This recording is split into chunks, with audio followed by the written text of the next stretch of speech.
လှပပြီးအေးချမ်းတဲ့ဥယျာဉ်တွေနဲ့တောတောင်တွေထဲမှာလူပေါင်းထောင်နဲ့ချီပြီးနှစ်စဉ်ပျောက်ဆုံးနေပါတယ်။ဒီလိုပျောက်ဆုံးမှုတွေကဘလို့ဖြစ်လာတာလဲ။ခြေရလက်ရမရှိပျောက်သွားတာတွေရှားမှုခက်တဲ့နေရာတွေမှာအလောင်းပြန်တွေ့တာတွေဒါအပြင်ပျောက်သွားတဲ့နေရာနဲ့မိုင်ပေါင်းများစွာဝေးတဲ့နေရာတွေမှာအသက်ရှင်လျက်ပြန်တွေ့တာတွေ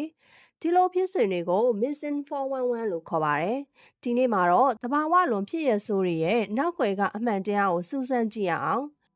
ဒီလိုဖြစ်စဉ်တွေအားလုံးကဘလို့ဖြစ်လာခဲ့လဲဆိုတာကိုသိရဖို့အတွက်အရင်ဆုံးသိထားရမှာကအမေရိကန်မှာတရားဝင်သတ်မှတ်ထားတဲ့ National Park 63ခုရှိပါတယ်။အကျယ်ဝန်းအနေနဲ့ကတော့စုစုပေါင်းဧက84တန်းကျော်ကျယ်ဝန်းပြီးတော့မြန်မာနိုင်ငံအကျယ်ဝန်းရဲ့ထက်ဝက်နီးပါးရှိပါတယ်။ National Park ကိုပြန်မြအားဖြင့်တစ်နှစ်ကိုလူပေါင်းတန်း300ကျော်လာရောက်လဲပတ်ကြပါတယ်။ဒီဥယျာဉ်တွေထဲမှာရေဘူးစမ်းတွေအယောင်စုံရေကန်ကြီးတွေအေယာမ6ကဘာကြီးတွေနဲ့ရေတံခွန်ကြီးတွေရှိပါတယ်။ဒီဥယျာဉ်တွေဟာမြို့ပြရဲ့စူညံတန်တွေနဲ့လုံးဝကင်းဝေးပြီးတော့တစ်တောနဲ့မြေနဲ့ငှက်တန်တွေကိုအပြည့်အဝခံစားနိုင်ပါတယ်။ဒါအပြင်ညဘက်တွေမှာငကားငွေတန်းမီကီဝေးကိုတောင်တာမန်မျက်စိနဲ့အထင်သာမြင်ရပါတယ်။ဒီနေရာတွေဟာရာသီဥတုအလိုက်အလှပမျိုးစုံနဲ့တဘာဝတရားရဲ့ပကြီကားချက်တွေလိုအမြဲတမ်းလှပတဲ့နေရာတစ်ခုဖြစ်ပါတယ်။ဒီလိုအရန်ကျယ်ပြီးအေးချမ်းလှပခြင်းတွေကပဲလူတွေပျောက်ဆုံးမှုကိုဖြစ်စေခဲ့တာပါ။ပျောက်ဆုံးမှုတွေထဲကအထူးဆန်းဆုံးဖြစ်ရပ်တစ်ခုကတော့1996ခုနှစ်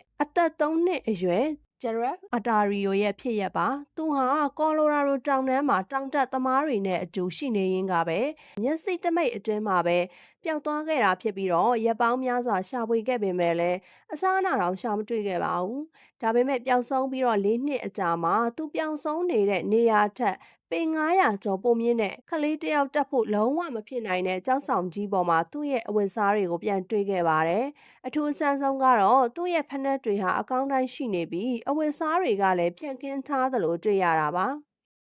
နောက်ထပ်အသက်2နှစ်အရွယ်ခိဟာလည်းသူ့အဖိုးရဲ့ခြံထဲကနေပျောက်သွားခဲ့ပြီးနောက်တစ်နေ့မှာပဲ12မိုင်နီးပါးဝေးတဲ့နေရာမှာအသက်ရှင်လျက်ပြန်တွေ့ခဲ့ရပါတယ်။ဒီနေရာကိုရောက်ဖို့တောင်ကုန်းကြီးတွေကိုကြော်ရသလိုခြုံတွေပိတ်ပေါင်းတွေကိုလည်းဖျက်ရပါတယ်။အသက်2နှစ်အရွယ်ကလေးတစ်ယောက်အတွက်အချိန်တော်အတွင်းဒီလောက်ဝေးတဲ့ခရီးကိုတစ်ယောက်တည်းသွားဖို့ဆိုတာသိပ္ပံနည်းကျလုံးဝမဖြစ်နိုင်ပါဘူး။ဒီလိုပဲပျောက်ဆုံးသူအများစုဟာရေကက်ဒါမှမဟုတ်ရေတံခွန်တွေနားမှာပျောက်သွားတတ်ကြပါတယ်။အထူးအဆန်းဆုံးကတော့ရှာဖွေရေးအဖွဲ့တွေကအကြိမ်ကြိမ်ရှာဖွေပြီးသားနေရာတွေမှာပဲ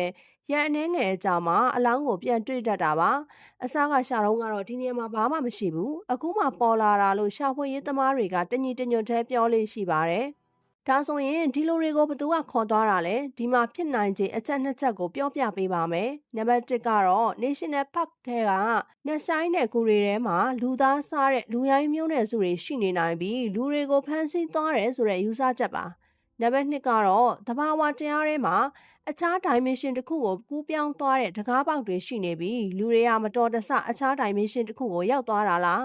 စတဲ့ထင်မြင်ချက်တွေပေးခဲ့ကြပါတယ်။အစိုးရကတော့ဒီပျောက်ဆုံးမှုနဲ့ပတ်သက်ပြီးတော့တရားဝင်ထုတ်ပြန်ချက်မရှိသလောက်ပါပဲ။ဒါဟာတိုက်ဆိုင်မှုလား။ဒါမှမဟုတ်သင်တို့မသိသေးတဲ့ကြောက်စရာအမှန်တရားတစ်ခုခုများရှိနေအောင်မလားဆိုတာစဉ်းစားကြရပါပဲနော်။သင်တို့လည်းတောတောင်တွေထဲသွားတဲ့အခါခလေးတွေကိုမျက်စိအောက်ကအပြောက်မခံပါနဲ့နော်။ယခုလိုတဘာဝလွန်ဖြစ်ရဆန်းတွေကိုစိတ်ဝင်စားရဲဆိုရင် channel လေးကို follow လုပ်ထားခဲ့ဖို့မမေ့ပါနဲ့အောင်နော်။